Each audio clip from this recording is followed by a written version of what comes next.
Welcome to this session where we will be focusing on science and youth.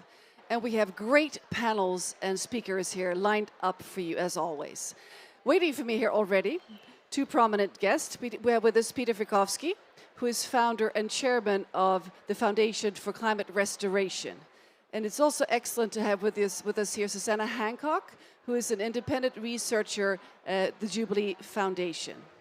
Wonderful to have both of you. Sorry, Jubilee Expedition, not the foundation. You were the foundation, you're the expedition. So, please tell us briefly, starting with you, Peter, about your work. Yeah, I'm Peter Fikowski, and I founded the field of climate restoration. And climate restoration is the goal of restoring CO2 levels to what they were, the healthy levels we had over the last 10,000 years until 100 years ago. And the goal is that to give our children a planet that they can live on. So it's not the 1.5 or 2 degree goal, it's a 0 degree warming goal. And the really good news is by being specific that we want to do that by the year 2050, we actually see that the natural solutions are already there and ready to be implemented. And so it's very exciting because when people learn about climate restoration, then they discover, oh, we can get out of this mess. Well, thank you. And I hear in my ear now that we also have ready for us Alon Shokron, head of Environmental Youth Union in Israel. So let's have Alon up here on the screen. He should be with us via Zoom. And if it's not, we'll... Okay, he's not ready yet. So let's go to Susanna. Please tell us about your work. Excellent. Thank you very much. And thank you. Coming through. Thank you for having me. My name is Susanna Hancock, and I am an interdisciplinary, transdisciplinary climate scientist focused on the Arctic and the polar regions. Those regions are warming on average 4 times faster than the rest of the world. The oceans in the Arctic acidifying 4 times faster than the rest of the world, where I specifically do my research, and last spring completed a several 100-kilometer ski across the high Arctic, retracing an expedition from 150 years ago, trying to be the first to the North Pole. That region is warming 7 times faster, and the implications of that are not isolated to the Arctic, but are found around the world. So in my position, my main goal, my main job is to take the science. I head up a science team with the organization Arctic Base Camp. I head up a science team of climate scientists and risk managers from around the world, looking at how the Arctic amplifies and derives a lot of climate crises that we're having around the world, and taking that message directly to those with power, decision-making pressure, such as heads of state and global CEOs. Well, thank you very much, Susanna. Both of you, we are here focusing on science and youth. What is your opinion on that? This is actually the first COP that we have a youth pavilion. Peter, what are your thoughts on this? I'm very excited about it for 2 reasons. And when I developed climate restoration, it took me a while to realize that I'm doing this for our youth, for next generations, for our great-grandchildren. And up until now, the youth have been promoting net zero, which is really good, except that no one's ever claimed that we'll survive net zero, that we actually have to restore the levels. And we need the youth to say, listen, we actually want a planet that we can live on, and that's 0 degrees, not 1.5 or 2 degrees. So getting the youth involved is phenomenal. My group actually brought Alon in. I hope he gets on. And so he'll talk about how he discovered climate restoration, and rather than hoping against hope that he might survive, he actually sees that we have a plan using nature's methods. So it's very exciting. Well, thank you very much. And here is Alan from Israel. Wonderful that you were able to join us. Sometimes the technical links are not 100% working. So yes. Let's turn to you and listen to you. Explain a bit about what you do, please. Yes. Hello. I am Alon Shokron. I'm an activist from Israel. I am 17 years old. And all of my life, I've been taught about the climate crisis, about the point of no return, and about the chaotic situation that our world is going to face. And so 2 years ago, I've decided to become an activist, and lately I have established youth leadership in Israel to deal with climate and to give every young person in Israel an opportunity to take a part in helping to our world to be a better place. But I never was complete with the belief that we really can save our planet and our world. I had to force myself to believe. As an activist, it's sometimes disappointing, and I have no any other choice but forcing myself that everything is going to be okay, that mitigation somehow will, in a miracle, save us. But when I heard about climate restoration, I started understanding that we will save our planet. We will save this world. I don't need to force myself to believe in anything because now I truly have hope that our world is going to be completely fine. And I heard about the climate restoration only a month ago, which is very weird because it is really the solution to the problems that we are facing today. And everyone should have been aware to climate restoration already.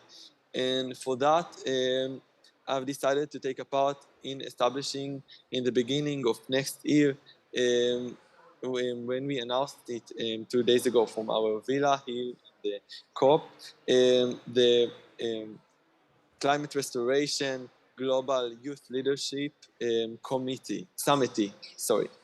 And that's it. Thank you very much. Well, excellent. It's wonderful to hear that you were able to turn around from despair to hope, because if we don't have hope and faith in that we will fix it, we'll never fix it. So very happy to hear this, even if it is a tough journey we have ahead of us. So Susanna, coming back to my question here about the youth pavilion, what does it mean to you as a researcher, as a scientist? Well, for me, what I'm really excited about is that I'm kind of bridging that gap between coming in as a scientist and coming in as a youth. You know, I mean, Gen X is the last generation currently expected to have a life expectancy longer than their parents. Millennials, Gen Z, we're not given that opportunity. And we're not given that opportunity because of how people before us have screwed up. And so I've been a member for, I don't know how many years, of a youth climate justice organization in the United States. And just having voices that are taking to the stage that are not the voices that we are traditionally listening to, and those making power. So I think coming, both my interests is coming that speaking to power, and whether that's the science, whether that's the voices that are not currently in the room. Susanna, in front of you here, you placed a clock. So I'm sure all the viewers are extremely curious to what this is. So please explain. Yes, this clock is the climate clock. It is counting down our allotted carbon budget. I will say that this carbon budget, as an Arctic researcher, one of the really scary things for me is that we don't factor in the contribution that the warming polar regions make. So thawing permafrost, for example, may contribute up to 40% of our carbon budget, and we are not factoring that in. Yesterday, I was up in the main plenary session, and the World Meteorological Organization was giving their state of the climate, talking about our carbon budget, and permafrost was not factored in as one of their sources.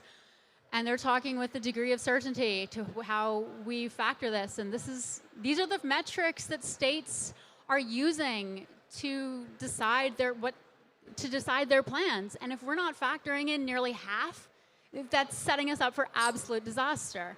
So this is, that without that. The second half below this is loss and damage.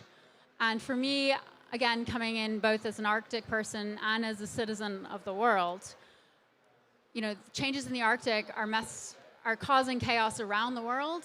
We're seeing cyclones, we're seeing flooding. I mean, whether it's the storms in Pakistan that everybody's probably familiar with, the monsoons, we've got monsoons in India, heat waves in Europe this summer, rapid intensification of hurricanes that has happened repeatedly. That is in part resulting of the Arctic, but it's causing damage in places that are not actively necessarily contributing to the breakdown in the climate. So looking at loss and damage is the funding that is needed, or the funding that we need to be able to repair these regions. And right now we're not getting there. The high-level champion for climate for COP27 2 days ago said that he had a little bit of a riddle, which was what is inefficient, insufficient, and unfulfilled. And that's our loss and damage funding. Thank you, Susanna. This is a very clear message, this clock. And we also will be having a fossil clock ticking down. I'm not sure we have it. Do we have it? Yes, we do. It's right up here. We put it in last night, and I didn't see it yet. So this is the fossil subsidies ticking up. How much has been dished out since we started the COP in Glasgow. And these numbers are from the International Monetary Fund, so that's valid. And of course, we need to put these money to work for the climate, not against it. So Peter, going back to the topic of the youth, how do we bring in more youth? Who can open more doors so we get more youth involved and their voices heard and connected to science? Well, it's mostly going to be the youth themselves. That I remember when I was a youth, barely, that I didn't trust the adults. We said never trust anyone over 30, and I'm 67 now, so they shouldn't trust me. But they can trust themselves. And as Lon said, it's common sense that we want to have a climate that we can survive. And it's not enough that we just stop here at a climate that's destroying our ecosystems and destroying our life. So we want to restore it. But we need the youth to say that. As a physicist from MIT, I'm familiar with how in science you want to predict the future. And so the display here is is based on a prediction of what will happen. Now, for us to actually remove the CO2, all the excess CO2 like nature did 10 times in the last million years, that's not predictable because it takes creativity. And that's what we need from the youth. Because, as a 67-year-old, I can tell you, we get into brain patterns and we do the same thing over and over. The youth don't have that problem. They say, wait a minute, let's restore the climate. That will inform the people like myself who have a budget to take action.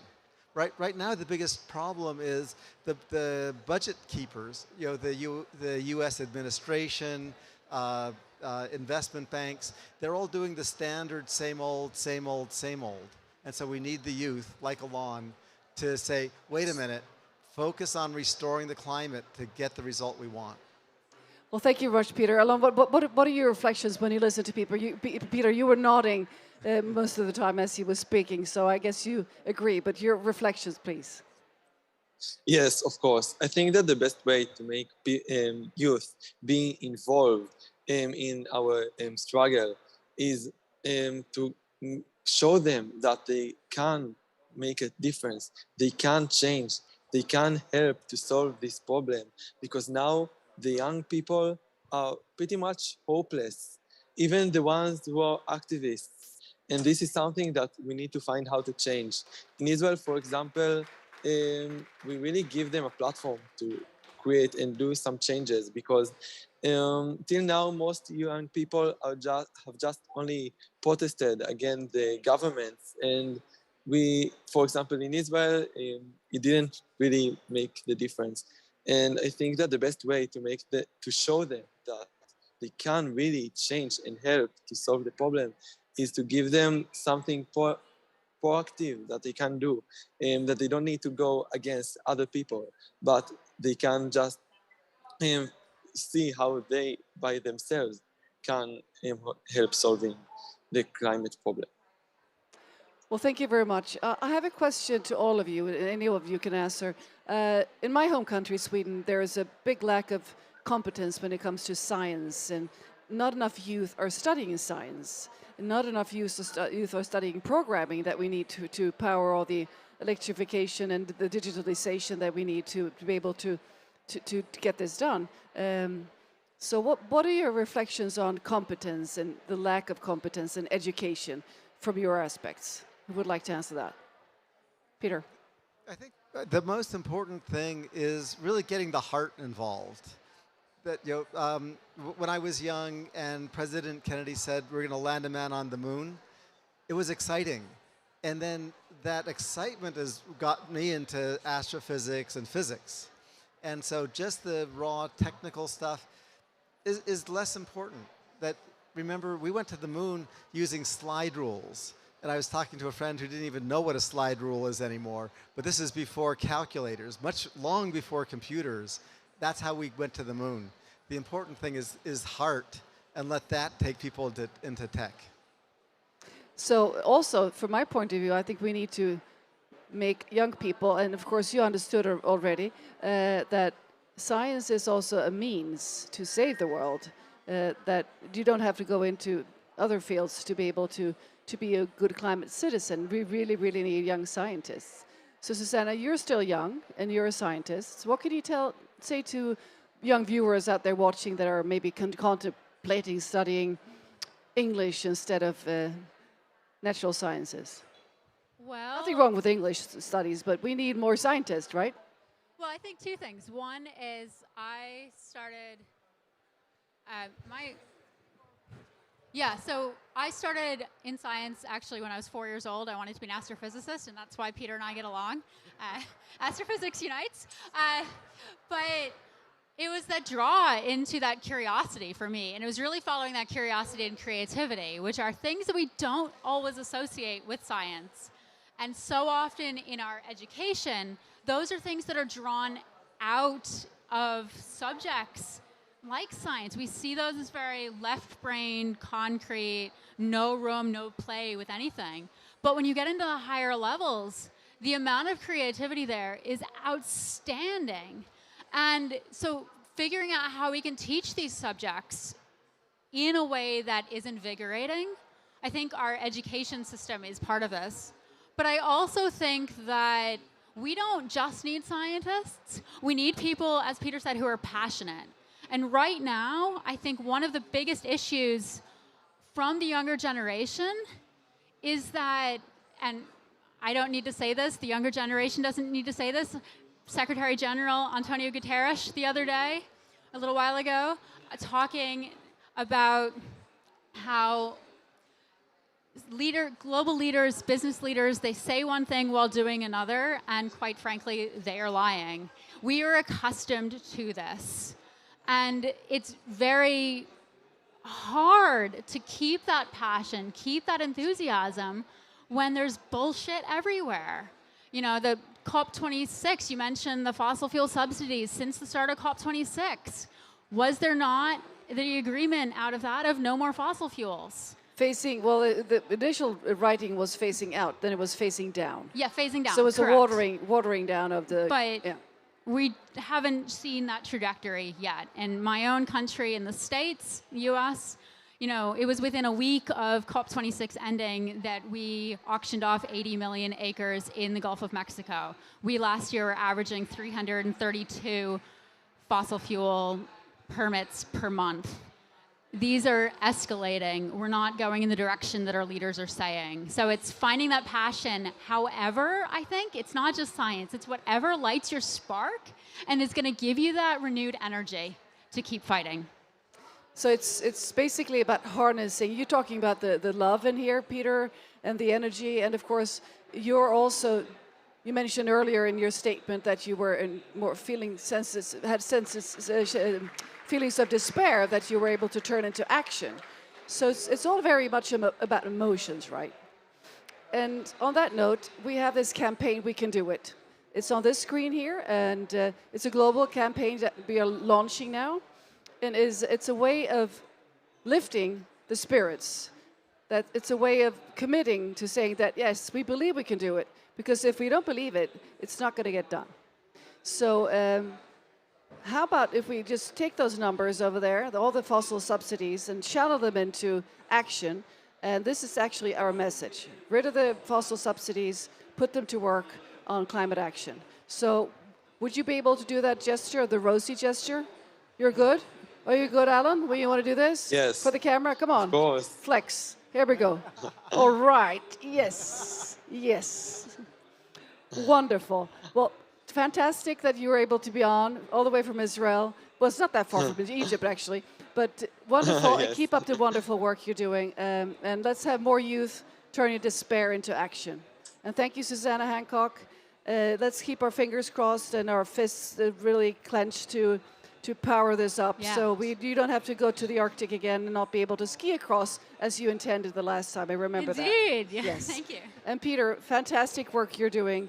Just keep at it. And I'm sure we'll meet again here on another broadcast. And let's just hope that we have moved forward in the right speed. We are moving forward. The progress is just beginning to pick up, and I just can't tell you how excited I am to be here. So thank you. Well, thanks so much. And spread the word. #WeCanDoIt. Right. Thank you so much. Thank you.